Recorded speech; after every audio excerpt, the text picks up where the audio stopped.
Muito bem, muito bem, muito bem. Estamos começando mais um Pod Café da TI, podcast, tecnologia e cafeína. Meu nome é Anderson Fonseca, o Mr. Anderson, e através da maravilha Machine Learning, a inteligência artificial substituirá essa frase por uma frase divertida para começarmos o Pod Café.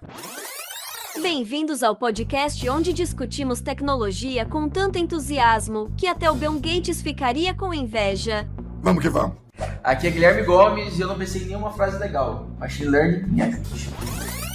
Bem-vindos ao podcast tão incrível que até a inteligência artificial para escutar. Não é à toa que estamos sempre entre os mais populares de TI. Aqui é Diogo Junqueira, VP da Acessoft. É um prazer receber ela, que é Google Developer Expert em Machine Learning. Vou deixar ela mesmo se apresentar. E aí, galera, como é que vocês estão? Eu sempre pergunto isso, tá? Hoje a gente vai bater um papo super legal sobre IA, Machine Learning, problemas, aplicações. Espero que vocês curtam bastante, tá? Legal, então para começar, qual é seu nome, né? Se apresentando, deixei você se apresentar, eu preciso saber exatamente, os nossos ouvintes estão aqui curiosos para saber quem é você. Conta pra gente quem é você. Sou uma participante misteriosa, brincadeira, gente. Meu nome é Jéssica Costa, eu faço parte do programa do Google Developer Expert. Sou mestranda também, olha aí os mestrandos se estiverem me ouvindo. Sou analista de dados na TagMF, que é uma empresa de registro de recebíveis. Depois dá uma pesquisadinha, vocês vão gostar de saber. Estou aqui para falar um pouco para vocês de um tema que eu gosto bastante, que faz parte do meu trabalho, faz parte da minha vida, faz parte do meu mestrado e faz parte das minhas altas discussões recentes. Sensacional. Então, assim, até para os nossos ouvintes já se situarem, já falou bastante coisa aí relacionada ao seu currículo, né? Eu queria que primeiro que você contasse como é que é essa jornada para chegar a ser Google Developer Expert em Machine Learning e por que você escolheu esse caminho, né? Você já era especialista em dados e aí você escolheu o caminho de Machine Learning. Conta um pouquinho pra gente dessa história até chegar hoje aí na TAG, né? Que é a TAG MF, que é a empresa que você está.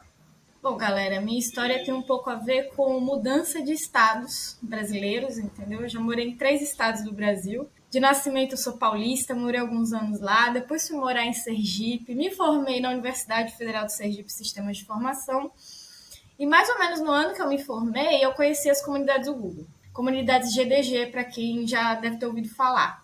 E aí eu entrei para a organização, eu fui uma das líderes durante uns 3 anos, eu acho, foi 3 anos em Aracaju. Ajudei também a formar a iniciativa de mulheres lá. E foi lá que eu comecei a ter contato com esses produtos do Google, a ter contato com as comunidades. Inclusive, eu conheci o programa GDE, tá? Foi desse jeito. Mas você tem um Szinho puxando aí, ó. Você tem certeza que o terceiro estado não é o Rio de Janeiro, não? Porque você tem que falar tipo o Mr. Anderson assim, puxando o S. Como é que é essa história? Já tenho... Vou fazer 4 anos. Ah, tá explicado. Cara, eu matei mais um carioca junto no Mr. Anderson aqui, porque, pô, não é possível, não tem jeito, só tá que entrega, entendeu? É igual eu e o Gomes, você tentar falar que não é goiano, não tem jeito. Não tem como. Vocês provavelmente durante o papo vão escutar 3 sotaques aqui. E ainda tem gente que me confunde com o estado que eu nunca morei, que é Minas Gerais. Ai, não tem nada a ver, mas tem gente que fala que sou mineira. Mineiro e goiano fala parecido, é que é pertinho, né? Sabe o que é? Eu não sei de onde saiu mineira, mas já perguntaram se eu era. Tá certo. Mas tem 4 anos de Rio, então provavelmente vocês vão ver uma mistura de sotaque muito grande. Legal. Mas o importante é que vocês entendam, tá, gente? Pelo amor de Deus. Não, com certeza. E conta pra gente, então, Jéssica, tem gente que tá chegando agora, caindo de paraquedas, muita gente ouve falar de inteligência artificial, de ChatGPT, fala de tantas coisas hoje em dia, mas eu tenho certeza que muita gente ainda não sabe o conceito de Machine Learning. Então, vamos começar dos princípios, talvez a gente definindo aí para os nossos ouvintes o que é Machine Learning, afinal, o que é isso, de onde vem? Para que serve? A palavra mágica é essa, né? Todo mundo fala. Eu acho que ela ficou mais popular recentemente por conta da ChatGPT, né? Não, ficou extremamente popular. Esse dia eu vi um cara num palco fazendo um discurso, sinceramente, o cara tinha... Ele não tinha a menor ideia do que ele estava falando, mas ele estava fazendo um embromation legal e falava de machine learning. Aí surgiu uma pergunta. Então, Mas o que é machine learning? E o cara não respondeu, ele embromou. Eu falei, gente, não é possível que eu tô ouvindo isso, entendeu? E o cara se diz CTO de uma grande empresa, não vou falar qual, mas enfim. Eu acho muito legal exatamente essas respostas abertas, assim, por exemplo. Como é que o chat GPT faz tudo isso? Aí a pessoa enche a boca e fala assim, machine learning. Machine learning, O que é isso? Não sei. Ele não falou literalmente, não sei. Mas ele falou que era, enfim, não vou repetir, porque alguém vai acabar achando esse discurso e vai me comprometer ainda. Vamos lá, vamos seguir em frente. E criar uma palestra no ChatGPT, né? Você pede lá pro ChatGPT te ajudar. Pode ser, ele poderia ter perguntado. Ele poderia ter perguntado, então, boa pergunta, vamos testar aqui o ChatGPT fazendo essa mesma pergunta para ele, entendeu? Já teria lá a resposta, ele sairia com mais classe, ele poderia ter feito isso. Tá aí uma boa ideia, meu amigo CTO. Então vamos lá. Vou tentar assim explicar de uma forma bem simples para a galera entender, tá? Vamos lá. Quando você programa qualquer sistema, qualquer coisa, gente, aquele programinha seu que faz o Hello World da vida, você ensina para ele o que ele tem que fazer, certo? Então você vai dizer lá para ele, faça isso. Aí você vai colocar a linha de código correspondente a que faz aquela instrução, tá? Certo. Instrução, para quem ainda não conhece muito de tecnologia, gente, instrução seria o pedido que você faz, ou aquela receitinha de bolo, coloca o ingrediente X, depois o Y, a gente chama de instrução, tá? Na programação normal, você tem que informar passo a passo o que ele faz. Quando você atua com esses algoritmos inteligentes, ele vai ter que aprender. E no caso específico de machine learning, por que eu estou falando específico machine learning? Porque IA é um campo maior, então existem outras técnicas em IA. Eu não sei se você já ouviu falar de robótica, já é um pouco, tá dentro de IA, tá? Mas é outra área. Vai lá, machine learning, ele vai aprender através de exemplo. Então você vai dar um monte de exemplo para ele, vai empurrar esse exemplo para ele, e ele vai aprender. E pode ser o exemplo que ele já está indicado o que é, e pode ser o exemplo que não tem indicação. Então ele vai ter que encontrar alguma lógica naquilo para aprender alguma coisa, que é o que depois a gente vai falar umas diferenças aí posteriormente. Mas, basicamente, é você ensinar os sistemas sem dar as instruções para ele. Ele vai aprender através de exemplo, de qualquer coisa, tá? E aí, a partir desses exemplos e como ele está sendo apresentado para a máquina, para o computador, né? É que ele vai executar alguma coisa, vai aprender com aquilo. Basicamente, você faz a máquina aprender com um exemplo. Isso para machine learning, tá? Então, é a forma mais simples possível de explicar para todo mundo. Eu gosto de fazer explicações simples, gente, para que todo mundo possa entender. Claro, até porque a gente tem um público bem eclético, aqui tem gente que vai ter engenheiro de dados ouvindo, mas vai ter gente aí também, muitas vezes, da área jurídica ou de outras áreas querendo migrar, então precisando, às vezes, realmente ter esse tipo de definição, né? Isso é legal, porque, assim, coisa bacana de se acrescentar nisso é que é uma máquina, né? Então, assim, quando eu faço uma pergunta para alguém e a pessoa me dá uma resposta, ela está aprendendo com aquele diálogo, normalmente com o ser humano a gente faz isso 1, 2 vezes, 3 vezes, o cara está de saco cheio, entendeu? A máquina você pode fazer a mesma pergunta para ela 1 bilhão de vezes, de formas diferentes, e ela continua recolhendo informação, recolhendo experiência daquilo. E esse que é o poderoso do machine learning, que é a capacidade de repetir isso milhões de vezes sem se cansar e acumulando os resultados, né? Isso é muito foda. Não, assim, até a própria definição da palavra em português, se a gente colocar, né, machine learning, que é aprendizado de máquina, já auxilia bastante nessa definição, né, Jéssica? Se o pessoal, como assim, aprendizado de máquina, né? Muitas vezes perguntam. Então, é literalmente isso que você explicou, uma forma de você ensinando ela, né, se a gente captou aqui essa mensagem, para ele, por exemplo, vamos tentar citar exemplos, o Google ali para identificar o que é um gato, o que não é um gato, é uma forma de tentar ensinar a máquina a aprender se aquela imagem é um gato ou não, e aí a precisão dela pode ir aumentando ou não com o tempo, né? Um exemplo prático de machine learning, talvez você possa usar um melhor para mais simples aí, não sei, para os nossos ouvintes entender aqui no dia a dia dele o que seria isso. Vou usar o seu exemplo do gato, tá ótimo também, tá, gente? Vamos lá. Quando você vai apresentando os exemplos, o que a máquina vai fazer? Identificar os padrões identifica um gato. Como é que é um... Vamos lá, quando você aprende o que é um gato, você é uma criança, vai imaginar o aprendizado da criança. O que é um gato para ela? Ah, é um bichinho peludo que tem 4 patas. Ah, Jéssica, mas um cachorro também tem 4 patas. Verdade? Um cachorro também tem 4 patas. Ah, mas ele tem uma cabecinha de um formato específico, a orelhinha dele é um pouquinho pontuda. Poxa, então já é um pouquinho diferente do cachorro. Ah, mas tem uma raça de cachorro que parece com gato. É verdade. Então você vai perceber que os algoritmos, quando eles estão começando a aprender, eles fazem umas confusões. Quem já viu aqueles testes? É difícil até para ser humano, porque não é à toa que tem aquela frase, não leve gato por lebre, né? É confundir gato com coelho. Então. Esses dias eu vi um cara aí confundindo um cachorro com a capivara. Tá até bem famoso aí no Instagram, entendeu? Não, mal da Filó, não, que vai dar. A gente é a favor da Filó nesse podcast. Eu sou sempre a favor da Filó, mas enfim, cada um no seu quadrado. Já soltaram até fake news da Filó, que ela tinha sido comida por uma onça. Você viu essa fake news? Não. Eu não acompanho fake news. Nossa Filó, senhora, tá gente. rendendo. Tá rendendo demais. Gente, capivara vive em grupo e aí no meio do mato, tá, gente? E são bichos com X% de certeza. Quer dizer, baseado no que ele aprendeu, X% de certeza, isso é um gato. Porque ele aprendeu com várias imagens de um gato. Mas o que vai acontecer? Provavelmente pode ter um outro animal que parece com um gato. Vamos lá, um leopardo. Ou tem umas espécies desses felinos mais selvagens que são meio pequenininhos também, que é um gato. Ele vai confundir. Porque ele não aprendeu diferencial, que são muito parecidos. Então, depende do que ele tá... Os exemplos que ele pegou de aprendizado. O Google Imagens, esses dias, ele tá na dúvida do que é um sinaleiro. Ele me pergunta todos os dias do Caption, o que é isso aqui? Aponte 3 sinaleiros, entendeu? E eu falo, esse é um sinaleiro. Eu fico tentando ensinar ele, entendeu? O que é uma ponte? Cita 3 pontes e um viaduto. Cara, você está sacanagem. Isso é muito legal, né, jogo.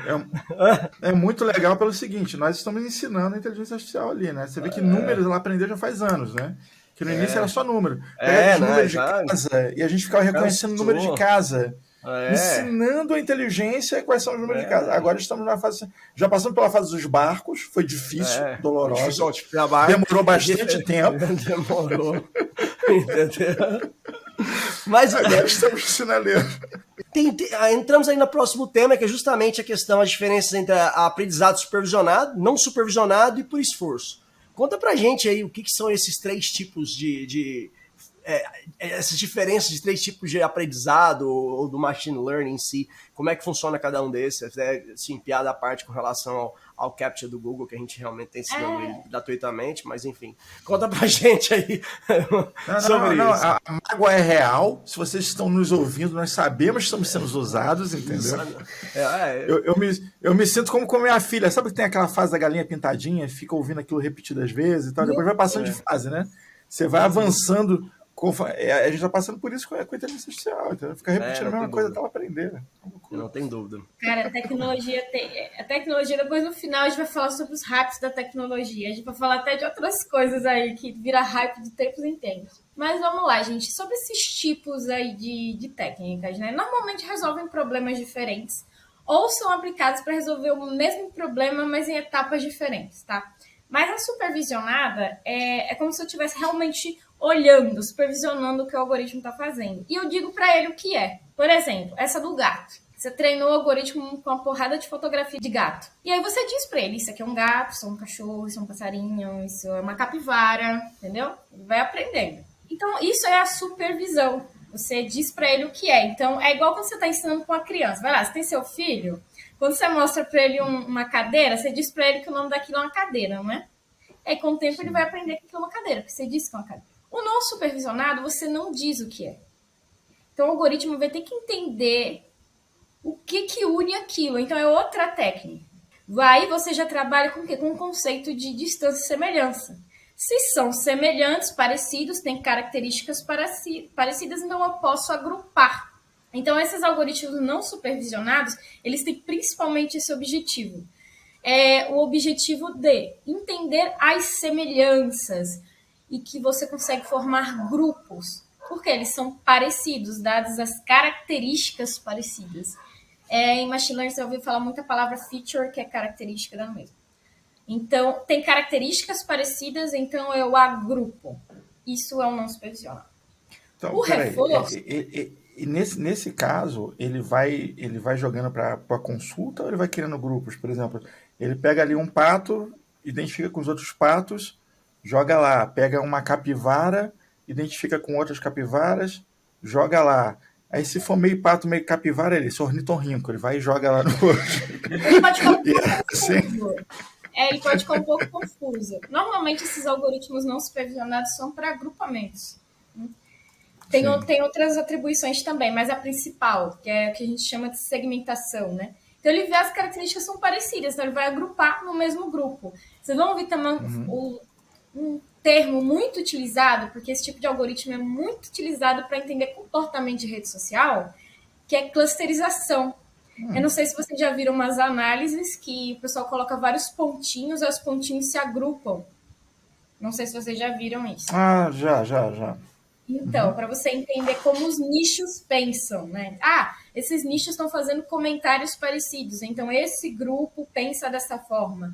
Então, é usado para isso. Você indica as características, ele vai entender com os exemplos que as características deles são parecidas, as distâncias, que é um dos cálculos que podem ser feitos, e agrupa. Esse grupo, aí ele agrupa em clusters, né? Você vai usar muito esse termo. Segmentação, clusterização é a mesma coisa. Então, ele vai indicar características parecidas, mesmo grupo. Jéssica, se tiver, como você falou, que parece um pato e parece um mamífero ornitorrinco. E assim, gente, ornitorrinco é uma coisa da natureza que assim, não dá para explicar. Como é que a natureza conseguiu desenvolver um ornitorrinco?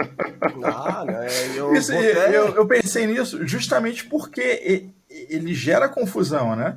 Você pega ali características de pato, que é um grupo completamente diferente, aí você pega pelo, aí peraí, tem pelo, aí não, tem jeito de... É muito confuso o bicho, é realmente difícil, entendeu? Eu penso assim, cara, a natureza aí, ela resolveu, vou fazer uma mistura aqui, vou ver o que vai dar certo.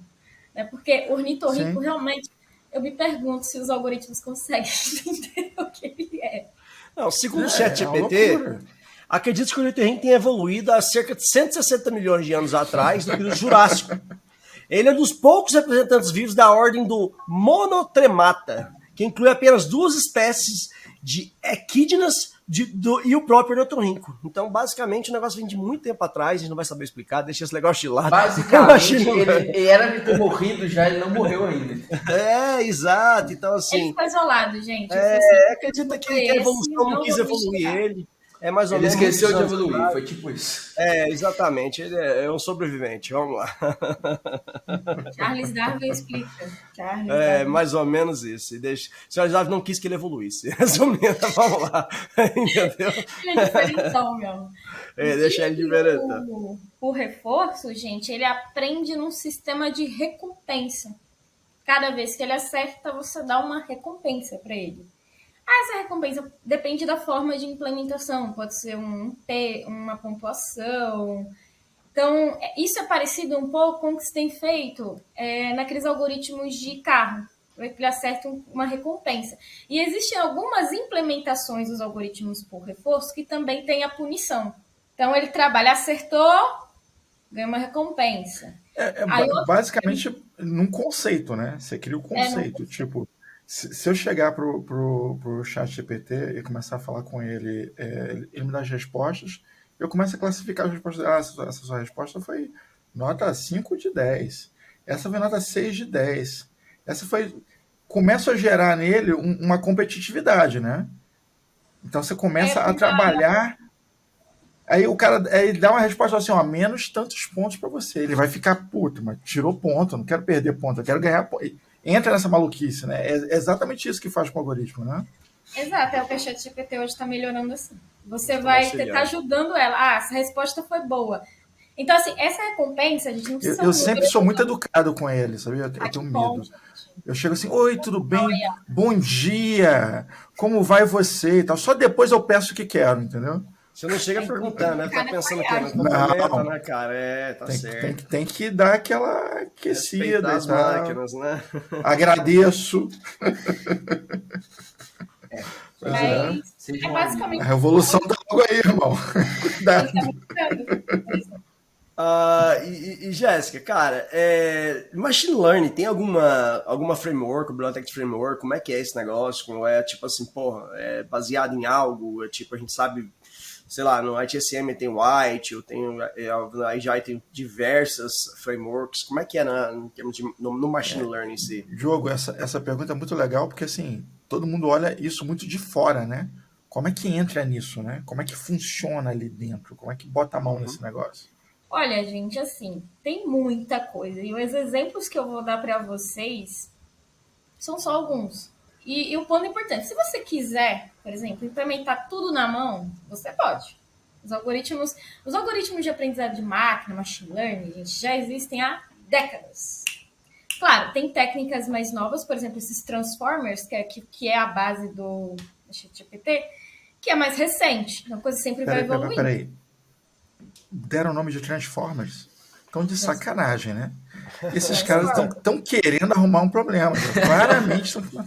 Não, os Transformers são não, gente, eu acho maravilhoso o nome Transformers. Vocês não acham? Eu acho. Eu gostei. Eu acho muito legal. Vamos instalar isso em carros depois. Inclusive, depois eu vou dar umas dicas pro pessoal desses algoritmos para vocês estudarem, baseado, claro, qual problema vocês querem resolver.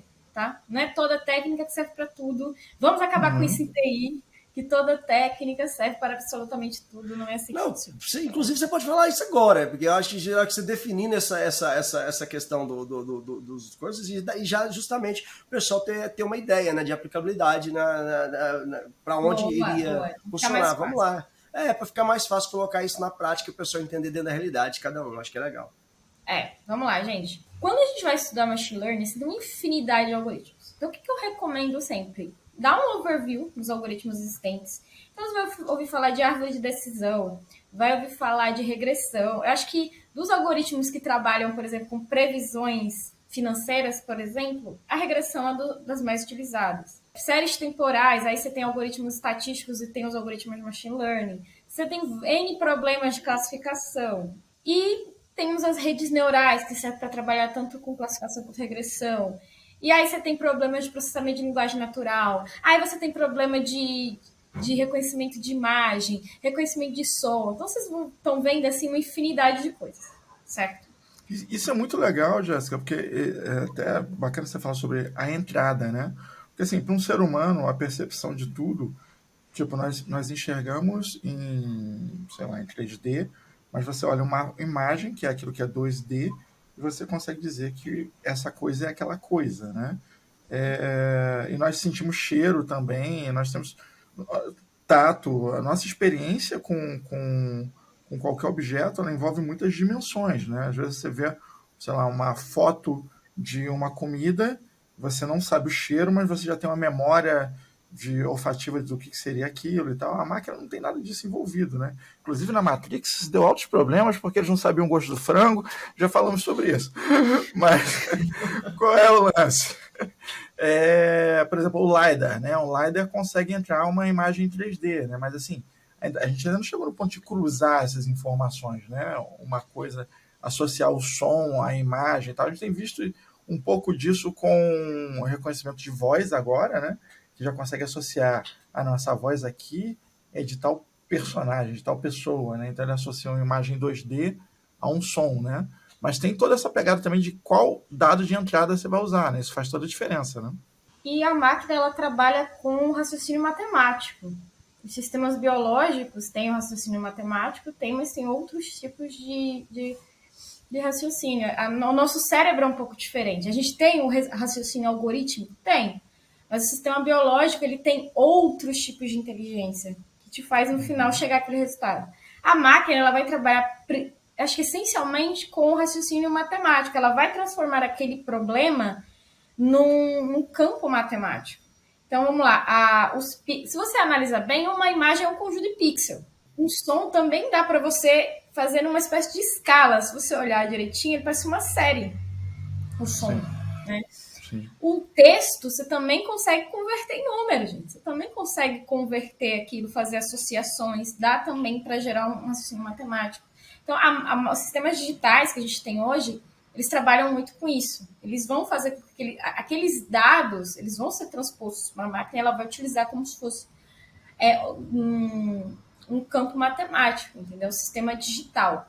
É o tal do 0-1 da vida, né, que a gente aprendeu. Mas, de forma geral, com tudo que a máquina, as entradas dela, quando você trata as entradas da máquina, você vai ver que as transformações acabam transformando em problemas matemáticos para ela. E é assim que ela consegue resolver.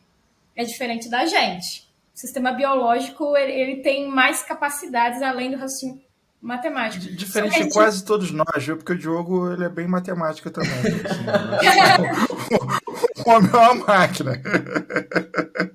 Só que a gente não tem o processamento de uma máquina. A gente não consegue processar tanta informação de uma vez. Ela não conhece o Diogo. Ainda estou na fila do Neuralink, então vamos esperar. Entendeu? A hora que o Musk liberar ali, eu faço questão de fazer parte. Nós vamos fazer vaquinha pro Diogo não comprar, entendeu? Não deixa. É dominar o mundo.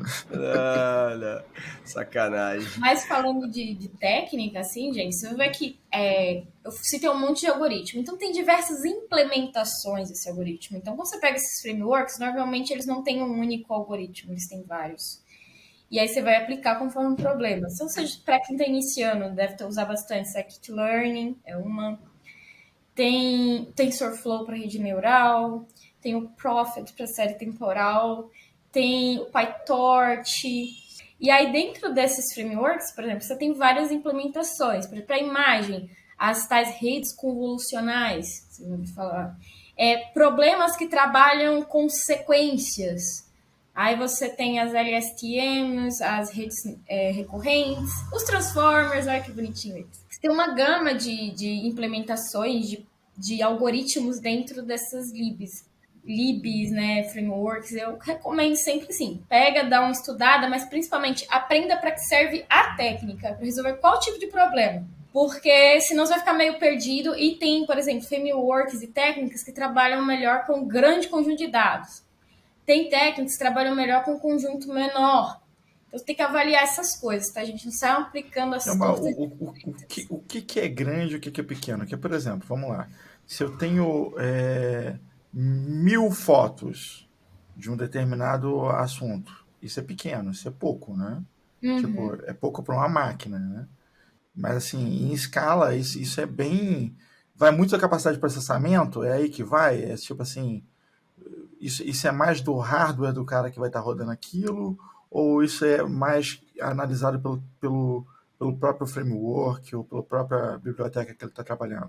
Vamos lá. Depende do processamento, depende do algoritmo e depende do tipo de dado, tá? Por exemplo... A resposta é todas elas. É interessante que você possa trabalhar com muito dado. Quanto mais dados você tiver, é melhor. 1000 fotos você vai ter uma máquina burra.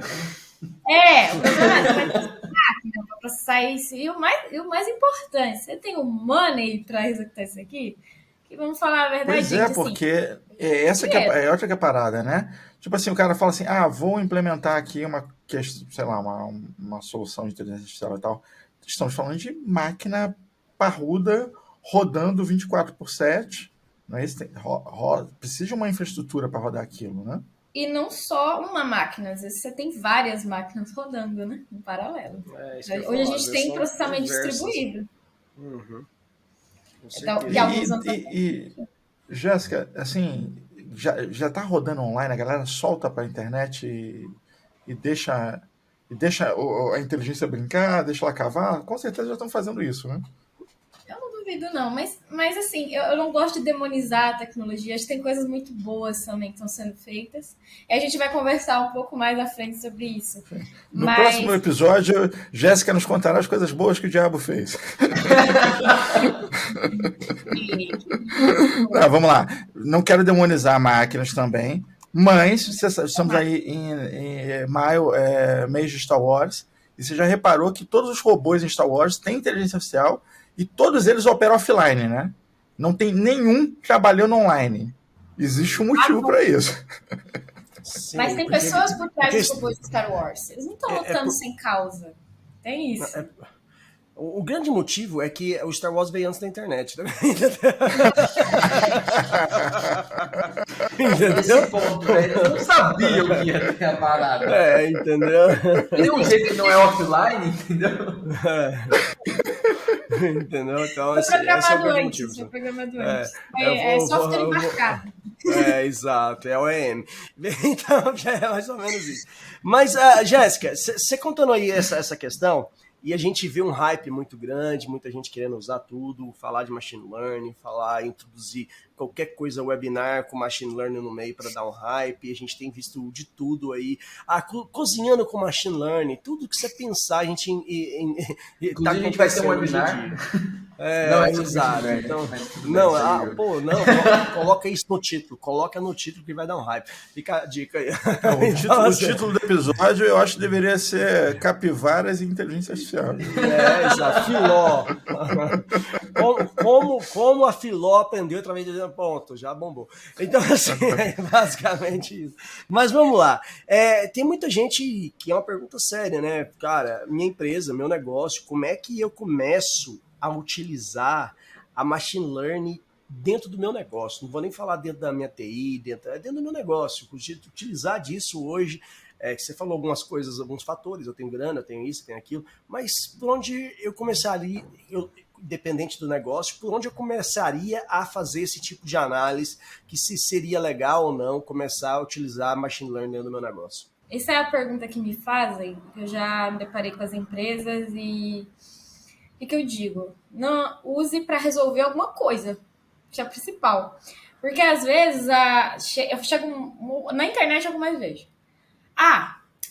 Eu vou começar a aplicar IA aqui na minha empresa. Aí eu faço a seguinte pergunta. Ok, para quê? Para quê? É a reflexão que você tem que fazer, assim. Para quê? Resolver o quê? Então vamos dar alguns exemplos aí do que a gente, até para, assim, eu gosto de dar exemplos para o pessoal que está ouvindo, pô, esse é um exemplo legal.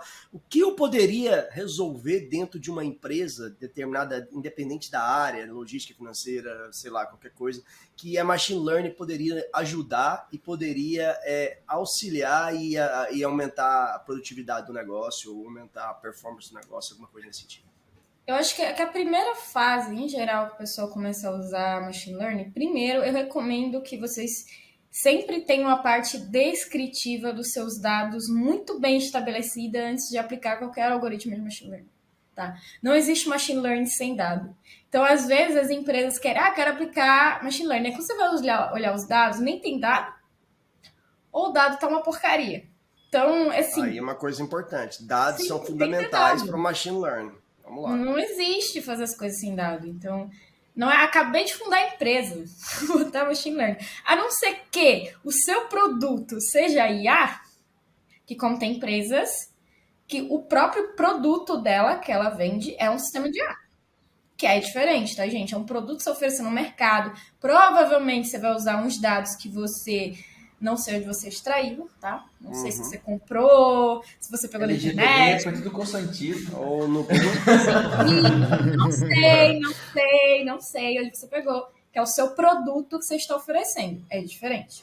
Vamos lá. Meu negócio é outro. Minha área fim é outra. Como é que eu aplico IA? Eu tenho que saber primeiro o que eu quero resolver. E isso inclui ter os meus dados. Então, e eu recomendo que você conheça os dados também, tá? Então, tem a parte descritiva, analítica, muito bem montada, para você conhecer o que você tem, e a partir daí você vai, beleza. Eu quero, na verdade, conhecer como é que se comportam os meus clientes. Você pode atuar com uma segmentação. Eu quero prever o quanto de custo que eu vou ter daqui a X PTO tempo. Posso aplicar algoritmo de regressão. Eu quero criar entender que dentro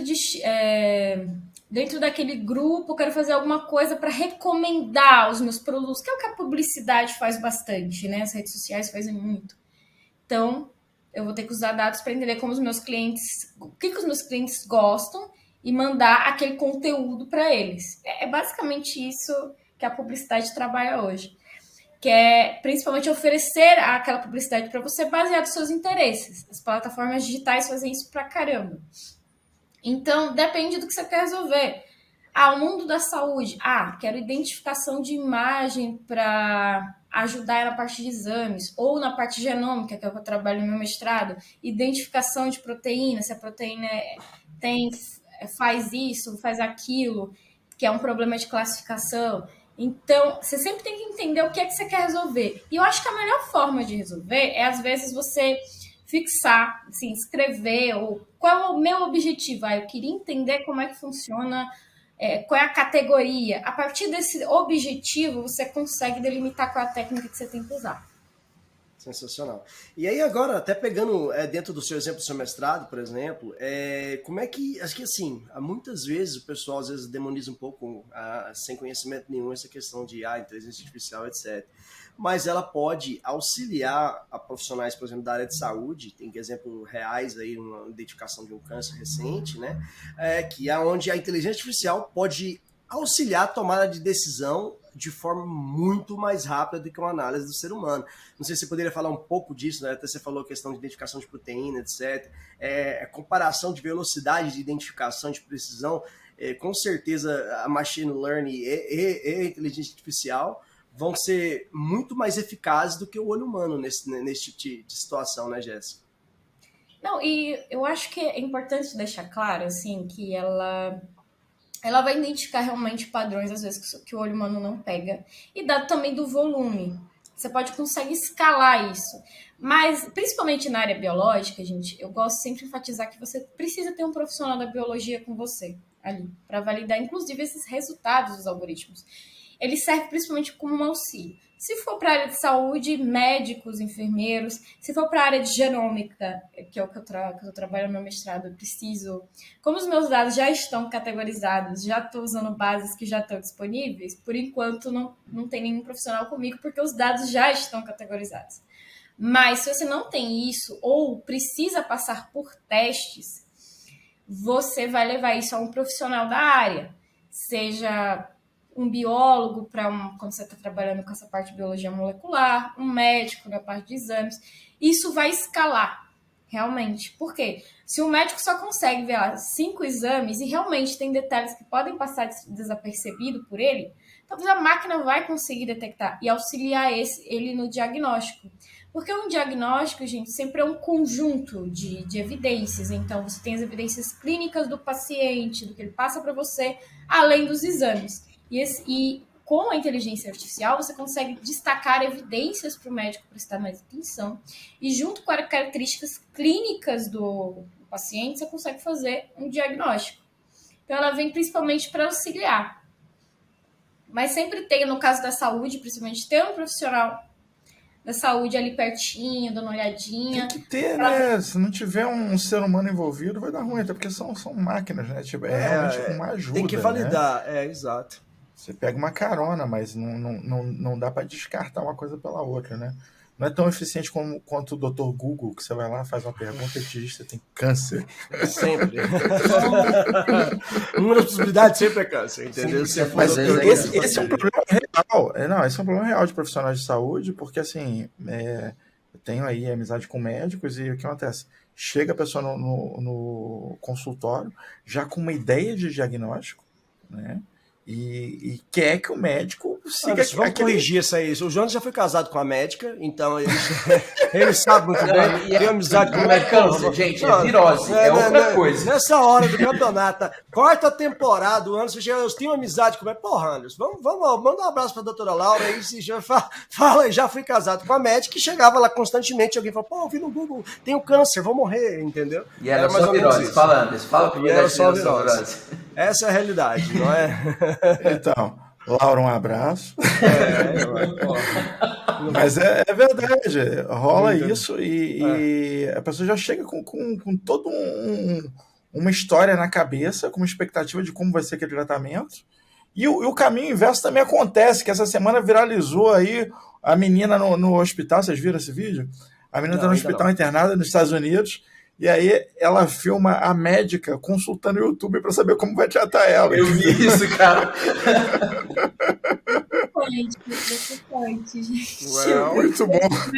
Eu recomendaria ela ter consultado o chat GPT. Entendeu? Eu recomendava ela ter usado o chat GPT. Entendeu?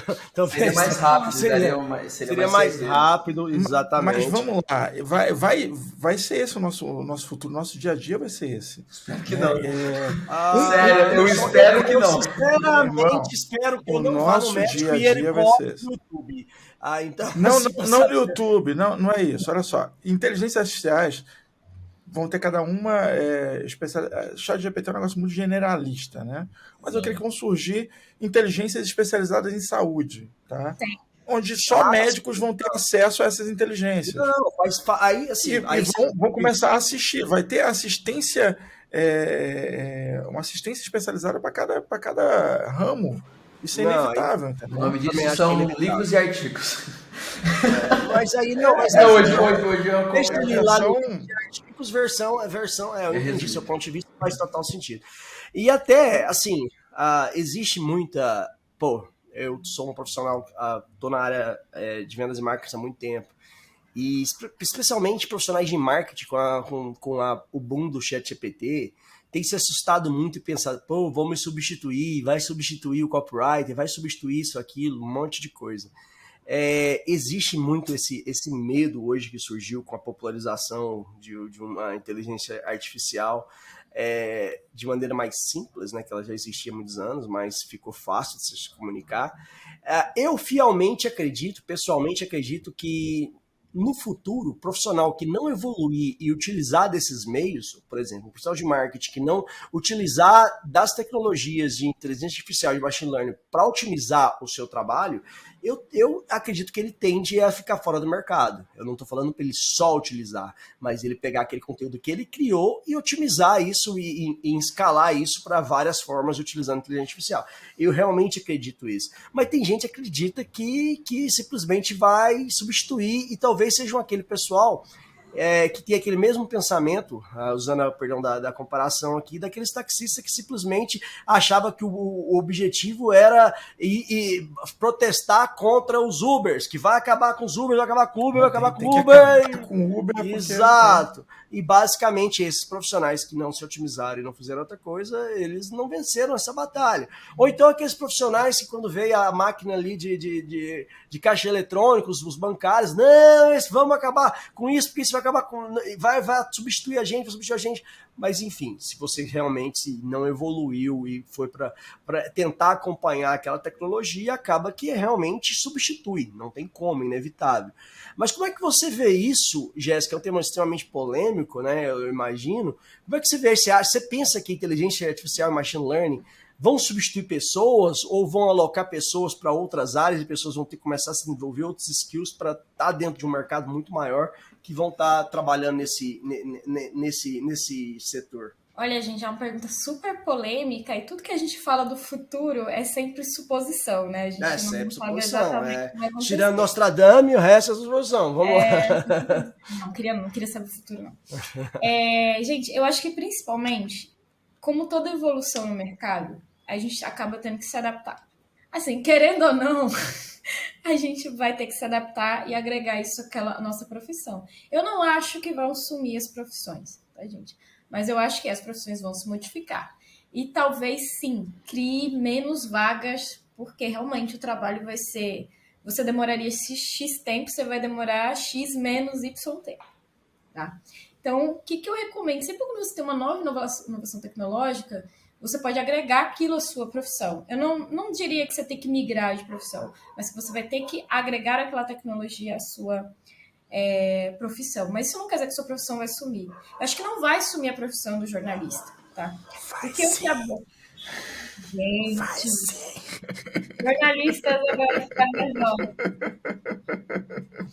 Eu acho que, por exemplo, a ChatGPT, gente, ela ainda não é boa, por exemplo, de pegar um texto e sair reunindo as referências. Eu espero de verdade, quando vocês forem construir um texto, tá, gente? Quando vão construir um texto que tem referências de várias pessoas. Isso é importante que você tenha, tá? Não sai construindo um texto aleatoriamente. O texto da ChatGPT é bom? É bom. E ela é ótima para você ter um overview de qualquer assunto. Qualquer assunto. Você pergunta lá, aquele overview que você precisa. Claro, ela te dá. Mas no final, que você precisa de um corpo de evidências, de fontes, ela não te dá isso não. E às vezes ela cria umas coisas muito malucas de fonte também. Então, essa parte de direitos autorais, de fazer um texto com embasamento, isso ainda vai ficar com o ser humano. Mas, vamos lá, eu preciso de uma revisão de texto. Ela é ótima para rever texto, gente. Bom pra caramba. E te dá insights. Até para rever legal. código, né? Às vezes te dá uma ideia, te ajuda a desbloquear a criatividade, entendeu? Isso é muito legal. Eu sempre falo do Júnior, ele usava um termo que era pato, né? Que não nada bem, não voa bem, né? Não anda bem, mas faz todas as coisas, né? O ChatGPT não é uma inteligência artificial especialista, né? Ela tá ali, faz de tudo um pouco, então não vai sair, nossa, que perfeição. Algumas coisas ela vai fazer melhor do que a outra, e faz parte, né? Eu queria falar um negócio sobre o exemplo que o Diogo deu do táxi do Uber, que assim, cara, é inevitável, você vai ter que conviver, né, nesses dois ambientes, as coisas vão conviver juntas por algum tempo e depois vão surgir talvez uma terceira outra coisa que substitua tudo, né? Eu vi uma pegadinha de um taxista sensacional. O taxista chama um Uber, aí ele entra no Uber: ô meu querido, beleza? Corridinha e tal, a gente só tem que passar por aqui para pegar outro passageiro. Aí na hora que chega para pegar outro passageiro, o taxista que estava no carona do Uber fala: tudo bem, seu táxi chegou. Aí o cara entra no Uber, vai pro destino final e o cara cobra mais caro do que o Uber cobrou pro passageiro. O passageiro vai, paga de bom grado ao taxista que está dentro do Uber e o Uber fica confuso, né? O que está acontecendo aqui? Aí desce o passageiro e fala assim: bom, velho, eu sou taxista, eu parei de dirigir táxi, que é muito mais barato andar de Uber, entendeu? Eu agora estou pegando meus passageiros de Uber. Aí o Uber fica assim: e agora? Ele falou: não, agora vai andando, que eu acho que tem um cara ali esperando um táxi.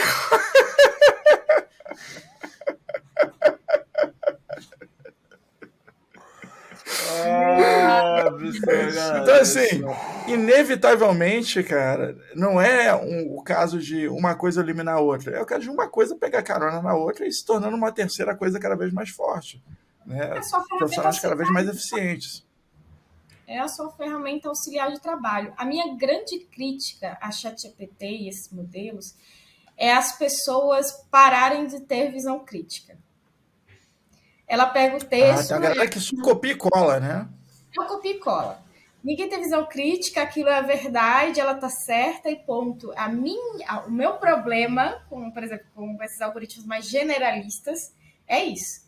As pessoas começarem a atribuir como verdade e pronto, não critica, não pensa, ou as pessoas começarem a... Existe uma mistificação, né? Parece que tudo que aquilo fala é verdade.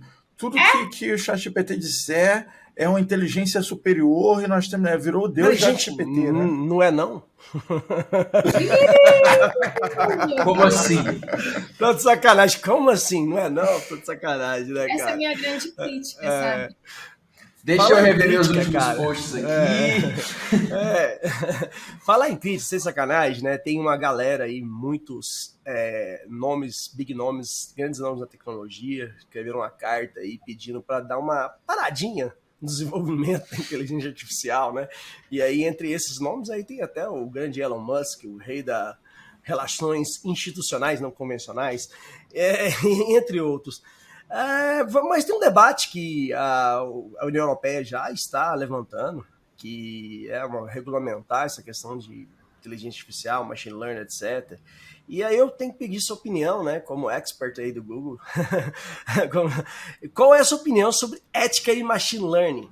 Como é que elas trabalham juntos? É uma opinião sua nesse caso, Jéssica. Show. Vamos lá, gente. Sobre essa carta, quando ela saiu, eu desconfiei um pouquinho. Mas por que eu desconfiei? Porque algumas pessoas que assinaram aquela carta demitiram suas equipes de ética das suas empresas.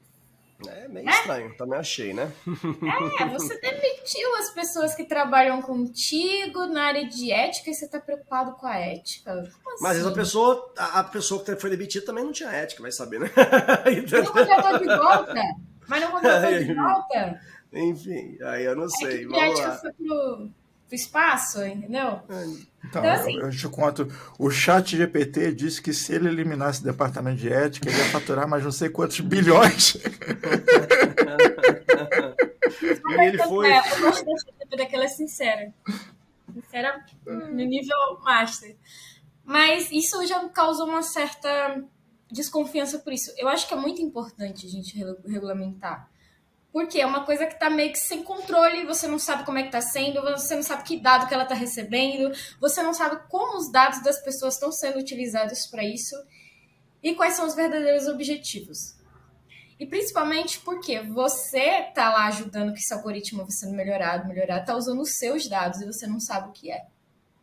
Entendeu? Então, acho que tem que ser regulamentado sim.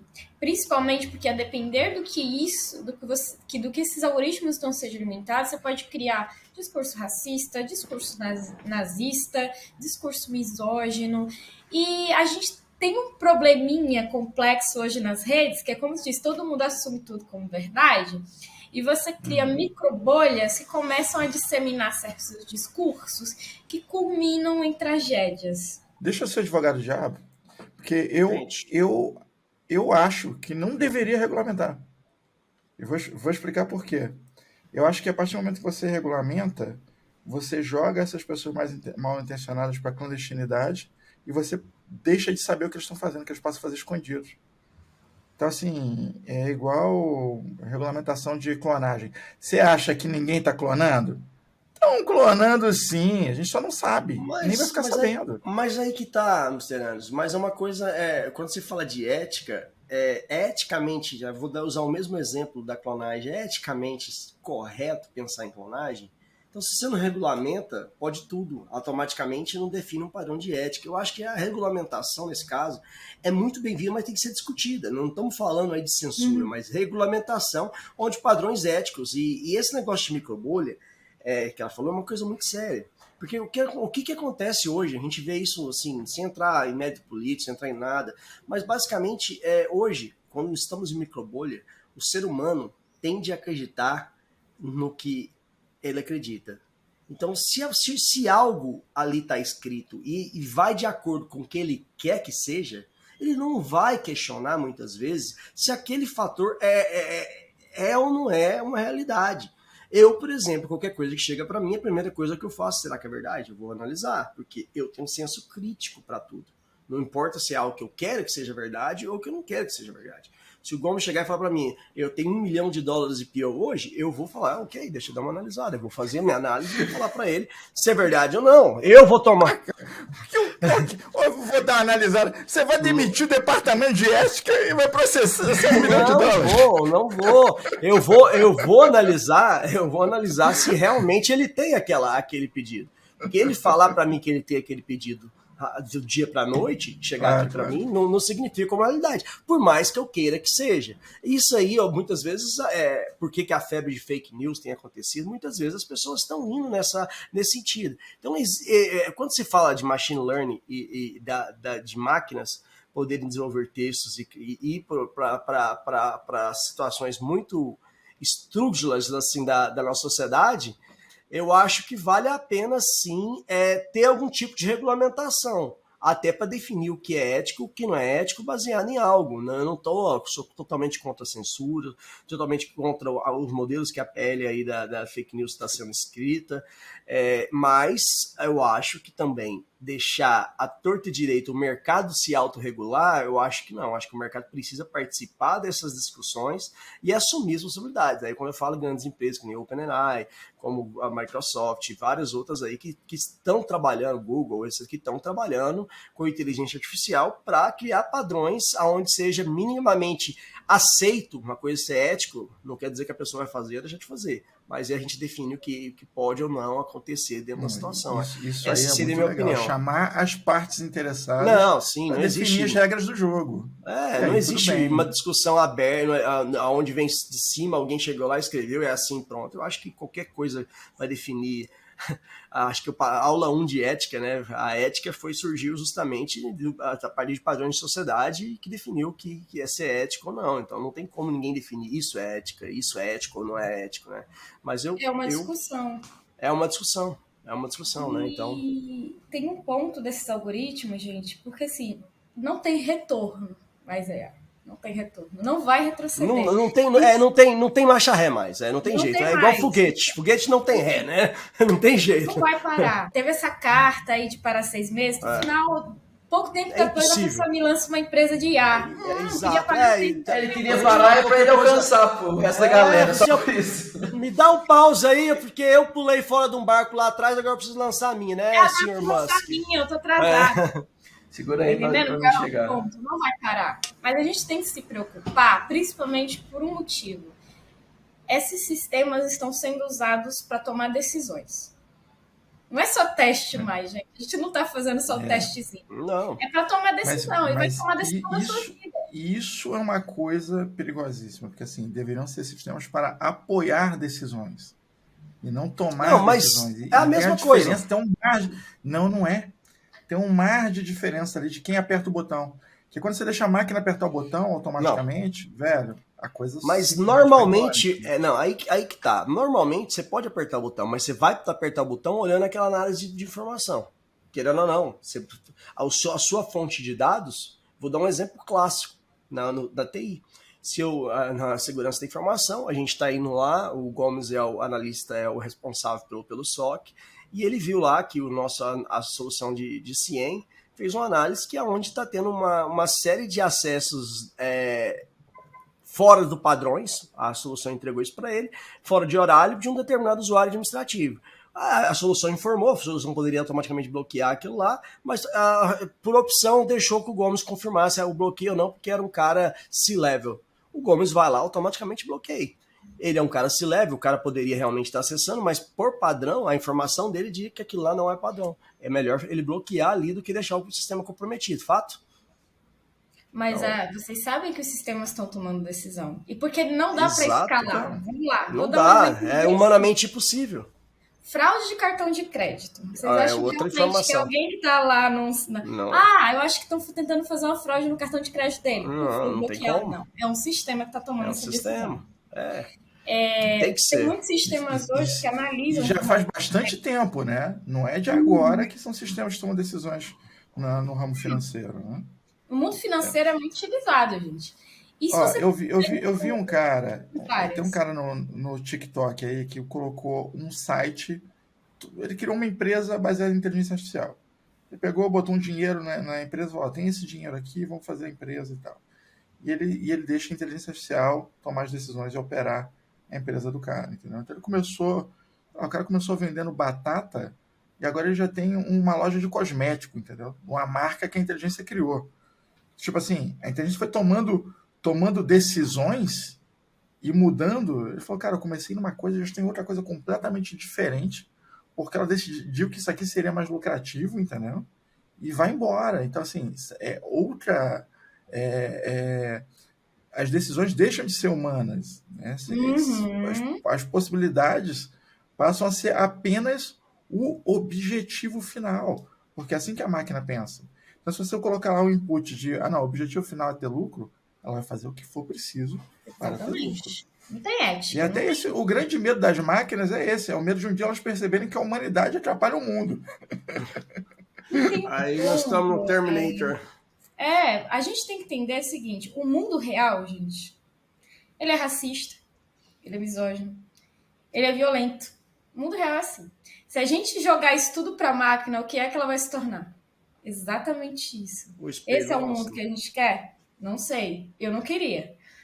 E regulamentação não quer dizer que eu vou barrar, agora não pode usar mais nada. Não, mas vamos estabelecer padrões minimamente éticos do que pode ser feito. Vou dar um exemplo. Aviação. Você voaria num avião se não tivesse padrões mínimos de segurança? Não pode voar se o avião tiver, sei lá, com um probleminha dentro do... Avião não voa se a porta do banheiro não fechar. A regra é... Se a porta do banheiro do avião não fechar, ele não sobe. A regra de segurança do avião é assim. Então, assim, são padrões... Cara, tem que ser amplamente discutido. Tem. E não é discutido, gente, com textinho ou grito nas redes sociais. É audiência pública, chama, bora, senta aqui, ao vivo, representante de tal, vem pra cá. Vamos conversar aqui, sentar e bater um papo. E vários papos. Não é discurso brigando, xingando o outro de... Porque as redes sociais hoje também estão assim, ninguém consegue conversar, é só brigar. Ninguém consegue apresentar um argumento, é brigando, é xingando, e aí começa o partidarismo e é aquela confusão.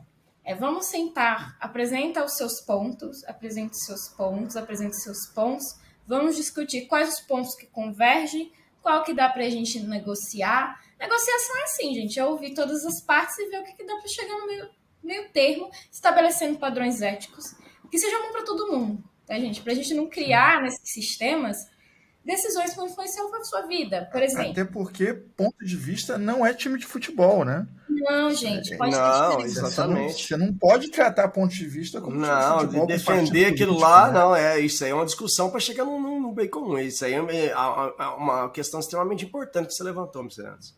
A gente tem que encarar os problemas reais, não chutar os problemas para debaixo do tapete, mas entender que não tem volta mais, tá? E vai parar, você não vai parar 6 meses, tá todas as empresas correndo para não ficar atrás, porque todo mundo quer ganhar dinheiro. E aí que tá, a que custo a gente vai ganhar dinheiro? A gente vai criar com qualquer coisa, de qualquer jeito, e onde tudo pode acontecer. Então, se eu posso fazer tudo, pode acontecer tudo. Uhum. Então, assim, a gente tem que estabelecer padrões minimamente éticos pelo bem comum da sociedade, para que todo mundo possa viver. Viver em sociedade é viver entre regras. Senão, cara, pode jogar assim e vamos viver numa selva. Cada um por si, Deus por todos. Mais ou menos isso, né? Cada um por si, Deus por todos e salve-se quem puder. Entendeu? Tipo isso. Mas eu acho que a gente tem uma coisa que meu amigo Cortella diz, que é o seguinte, ele falou que vem 2 chineses pela rua, cada um com um pão, e quando eles se encontram, eles trocam de pão, cada um vai embora com um pão.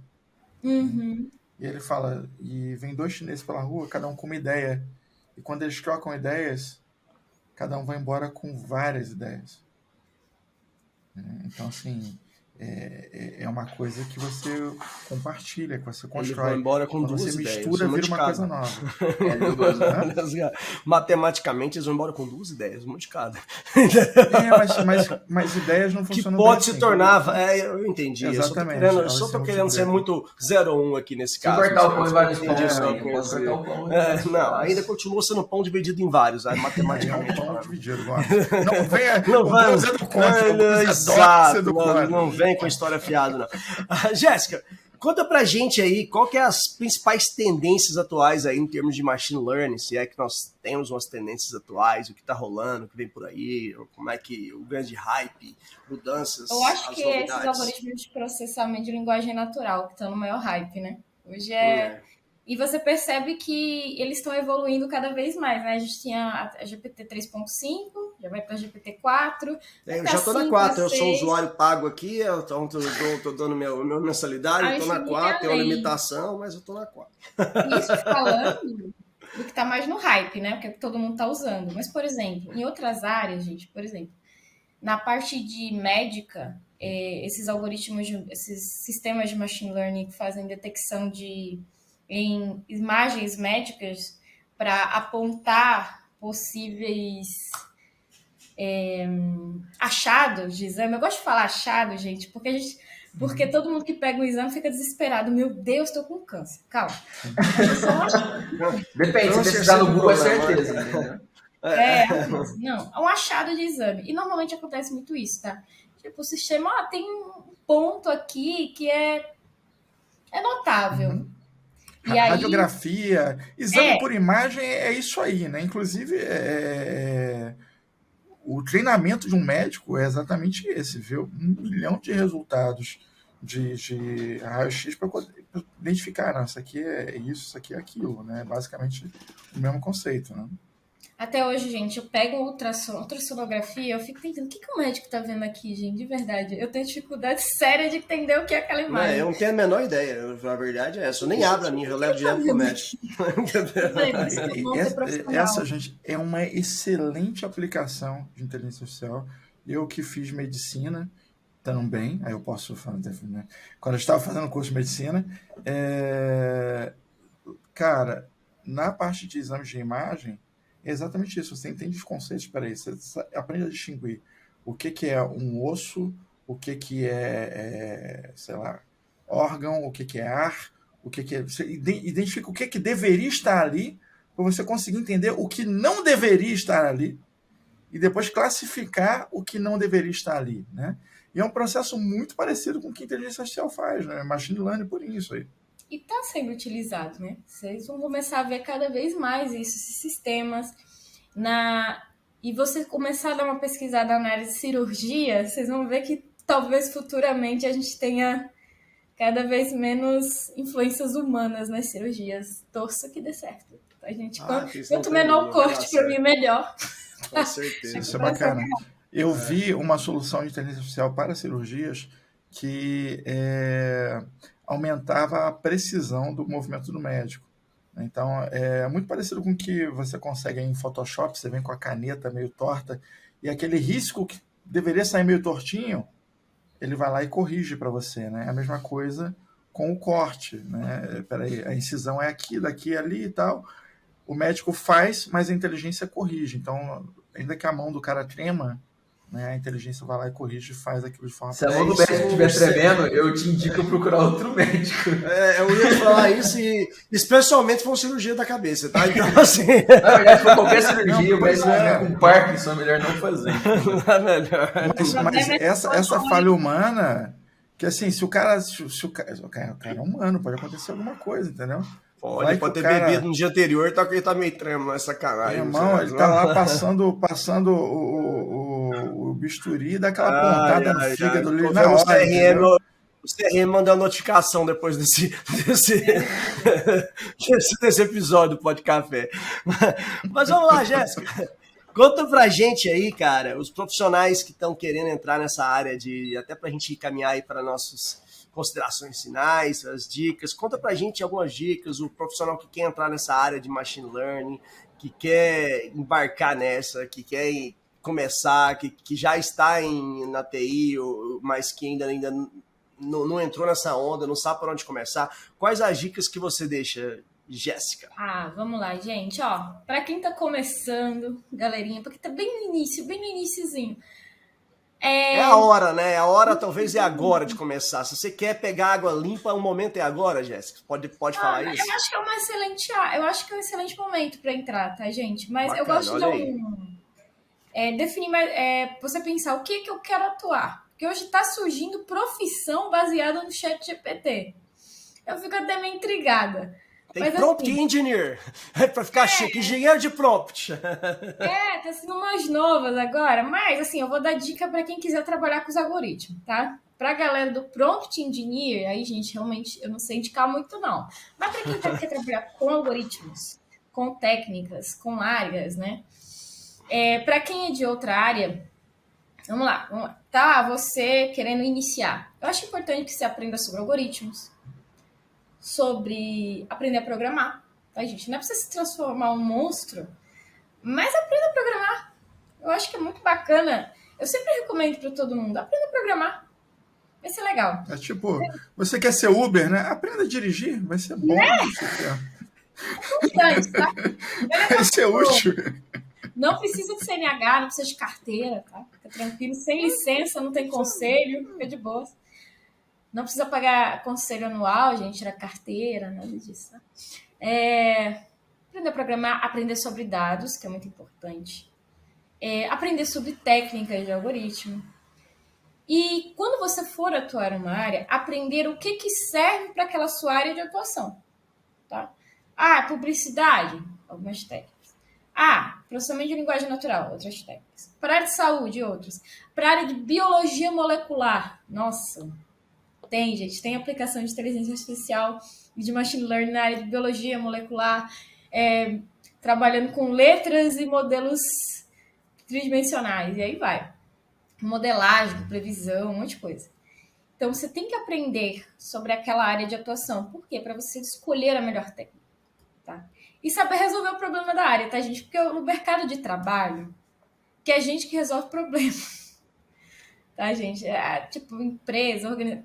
Tem um problema, eu quero que você resolva. E você vai resolver com IA? Show. Machine Learning? Show. Mas você tem que estudar aquela área para saber quais são os problemas dela. Quais técnicas resolveriam. E aí, você vai buscar conhecimentos adicionais.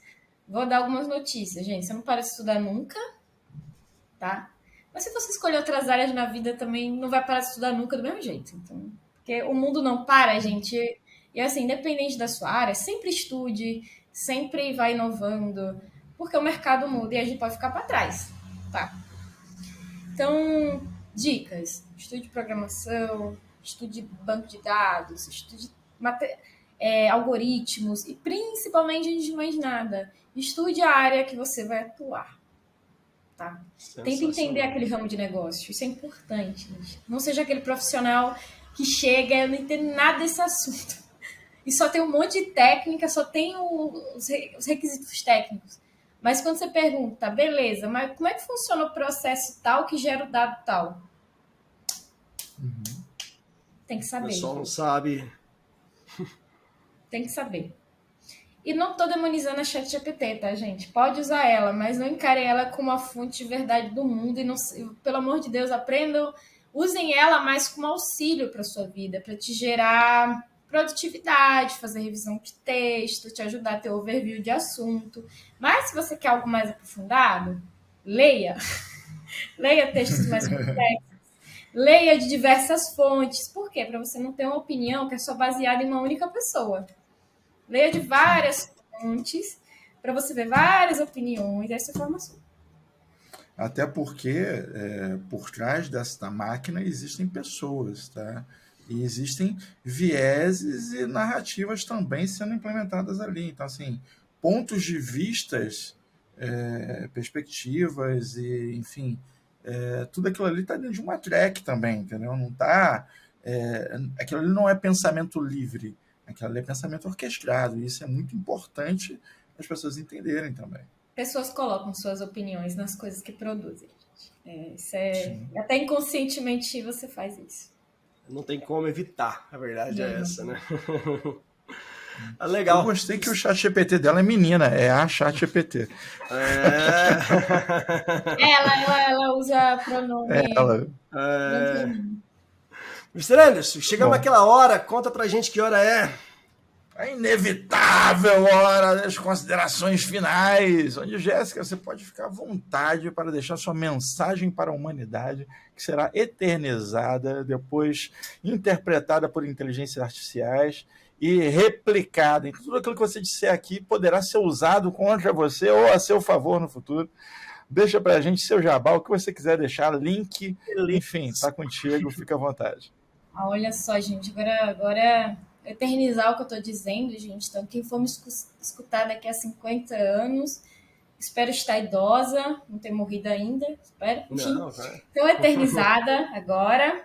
Gente, queria agradecer muito o convite. Assim, foi sensacional, o papo foi muito produtivo. Quem estiver escutando, eu espero que tenha ajudado bastante vocês, assim, ter um overview do tema. Mas o que eu quero dizer, aqui você teve um overview do tema e, assim, pesquisa. Vai lá, lê 300 textos de um monte de gente, vai ver código da galera, vai conversar também, tá, gente? Não seja aquela pessoa que não conversa com ninguém, tá? Conversa com as pessoas, networking, discuta o tema, mas discuta com seriedade, sem brigar, sem aquele discurso de que eu vou soltar os cachorros em cima de alguém porque ela pensa diferente de mim. Mas leia, estude e principalmente, sabe, observe as intenções das coisas. Tá? Quando você vê assim, fulano é contra tal coisa ou a favor, sempre tem uma intenção por trás. E como a gente está num mundo que está muito dinâmico, todo mundo fala, todo mundo opina, e as pessoas falam de assuntos que elas não conhecem, é super normal isso, né, gente? Também julgue. Com frequência? Com frequência, né? Aquela pessoa, ela está falando de um assunto que ela conhece ou não? Ela só está falando de um discurso ensaiado, enfim, né? Mas vocês têm aquele raciocínio crítico. Que eu recomendo sempre às pessoas, tenham uma visão crítica sobre qualquer assunto, leiam bastante, conversem com as pessoas, pra gente formar sistemas melhores, tá? Antigamente os nossos sistemas eram todos assim, faz isso, faz aquilo, agora já não é assim mais, agora ele tá aprendendo com a realidade. E a realidade às vezes não é muito legal. Mas a gente pode transformar, né? Nós, como seres humanos, a gente não vive num mundo que a gente não pode transformar. A gente transformou o mundo sempre e vai continuar transformando. Mas usem isso de uma forma ética. Tá? Sensacional. Quem quer me seguir nas redes sociais, LinkedIn e Twitter, tá? Meu nome é difícil de achar no LinkedIn porque é muito comum, então vocês procurem assim, Jéssica. Link na descrição também. Melhor. Na descrição para facilitar. E Twitter é Jéssica Costa Dev. Sensacional, Jéssica. Muitíssimo obrigado. Os links das redes sociais vão estar aqui na descrição desse episódio. A gente agradece demais. Eu tenho certeza que o episódio de hoje iluminou aí o caminho para muita gente e desmistificou muita coisa relacionada a machine learning. Então, acho que é do momento extremamente oportuno, né, que se discute muito. E eu tenho certeza da gente bater outros papos, gravar outros podcasts no futuro. Muitíssimo obrigado mesmo pelo seu tempo, Jéssica.